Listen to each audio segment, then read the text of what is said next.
You guys, that was literally the biggest ordeal to get a pizza. Pretty much, I was hanging out with a friend and we were talking about this pizza place that we both mutually love. And the more we talked about it, the more I craved it. And I'm not someone who usually craves a very specific food very often.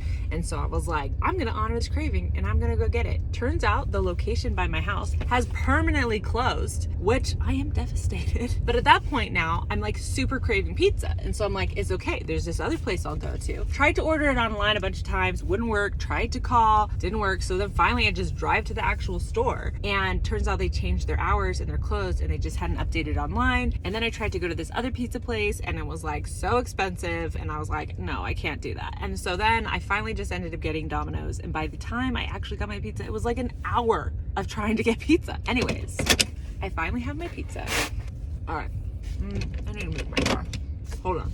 Kind of new to the world of banana peppers on pizza, but I think I'm into it. Okay, but that's really not important. Also, this is the worst lighting of all time, but whatever. Okay, enough about pizza. Here is what I've been thinking about recently, and I think about it a lot. I listen to this podcast, and it talks about all these ancient mythologies and traditions and religions, and what are some of the common denominators of the creation story, as far as what do they all have in common, and themes around like how creation of the world came about. And a really common theme in all these stories, religions, myths, etc., is what she calls the concept of divine utterance. That some divine, powerful being, or God, if you will, ultimately spoke creation into being. It was through the words spoken out loud of this divine being that creation happened. And it's interesting because I've been listening to another audio documentary that makes a scientific argument for potentially all things having a level of consciousness. And if there is a divine being or God with ultimate power, and all things, all matter have some level of consciousness, it makes sense to me that the elements could potentially really actually obey. Which is interesting from a religious standpoint. And also, I kind of like the idea of divine utterance and maybe that applying to us. Now, a lot of people are into like manifestation and things like that, and I know that can just be thinking things, but also I hear people say all the time that manifestation can be really powerful if you like say it or write it down.